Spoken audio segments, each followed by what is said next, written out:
Terima kasih Anda masih menyaksikan Kompas Siang, Saudara. Komisi 1 DPR menggelar rapat dengar pendapat dengan Panglima TNI Jenderal Agus Subianto. Sejumlah hal dibahas termasuk revisi Undang-Undang TNI yang memuat pasal soal prajurit TNI bisa menduduki jabatan sipil. Dalam RDP dengan Komisi 1, Panglima menyampaikan persetujuan pihaknya atas revisi Undang-Undang TNI. Undang-undang saat ini dinilai sudah tidak relevan dan perlu disesuaikan. Di antaranya perluasan tugas dari 3 matra hingga penyesuaian beberapa frasa yang berkaitan dengan tugas pokok TNI. Namun Panglima menegaskan prinsip supremasi sipil harus tetap diutamakan dalam revisi Undang-Undang TNI. Ya, harus mundur. Nanti akan mundur dari kedinasan aktif. Jadi nanti tadi saya sudah jelaskan bahwa masa jabatan itu nanti akan kita atur semenjak dia dilantik menjadi perwira, nanti ada ikatan dinas perwira selama 10 tahun. Apabila dia masih kapabilitas, dia bisa melanjutkan ikatan dinas lanjutan selama 12 tahun. Di situ akan kelihatan bahwa apakah perwira tersebut memenuhi syarat untuk melanjutkan atau tidak. Yang tidak, bisa pensiun dini atau ke kementerian atau lembaga. Kita bergabung dengan jurnalis Kompas TV Renata Panggalo dan juru kamera Yogi Syahrevi untuk membahas hasil rapat dengar pendapat antara Komisi 1 dengan Panglima TNI. Renata, untuk saat ini RDP telah usai, lalu apa saja kesepakatan dan juga hasil dari pembahasan terutama terkait dengan revisi Undang-Undang TNI dan apa saja komitmen dari Panglima TNI terkait dengan revisi Undang-Undang TNI termasuk berkaitan soal supremasi sipil?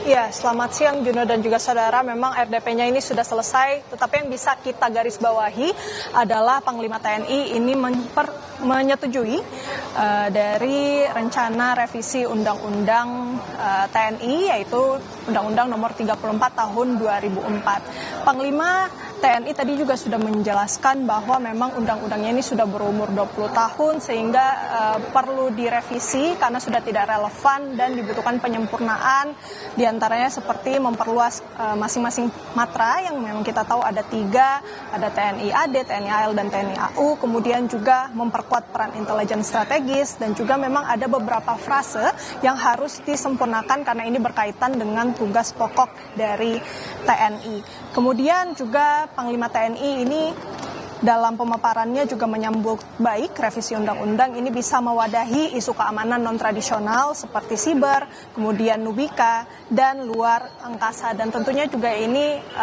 Panglima TNI berharap RUU ini juga bisa diselaraskan dengan program-program prioritas pemerintah atau Astacita seperti makan bergizi gratis dan ketahanan pangan. Memang secara jelas tadi disampaikan oleh Panglima bahwa TNI ini merasa perlu adanya penyempurnaan dalam hal kedudukan, kemudian aspek pembinaan dan juga penggunaan kekuatan. Dan di samping itu Panglima TNI Jenderal Agus Subianto juga menjelaskan bahwa di tengah revisi Undang-Undang TNI ini tentu diperlukan juga bahwa prinsip supremasi sipil ini perlu ditegakkan karena ini merupakan elemen utama yang harus dijaga. Kemudian juga dalam pemaparannya Jenderal Agus Subianto juga memaparkan perlunya perluasan dari usia TNI saat menjabat karena alasannya adalah usia harapan hidup dari rakyat Indonesia meningkat, maka batas usia pensiun dari TNI ini juga harus disesuaikan. Dalam rapat juga DPR menjelaskan beberapa tanggapannya. Kebanyakan ini memang membahas terkait dengan perpanjangan usia pensiun, di mana kalau dari pembicaraan memang ini untuk perpanjangannya bagi tentara Tamtama begitu ini 58 tahun usia pensiunnya, sementara untuk perwira ini 60 tahun.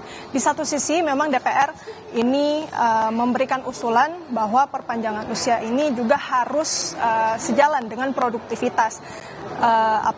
Karena meskipun ada penambahan usia ini, tetapi tentu produktivitasnya harus dijaga dan harus dibarengi dengan kontribusi yang nyata, karena dengan adanya pertambahan ini tentu juga akan berdampak pada anggaran dari TNI. Kemudian dari segi prinsip meritokrasi ini juga harus ditegakkan sehingga mereka memang yang layak begitu ya, yang bisa mendapatkan kenaikan pangkat ataupun jabatan.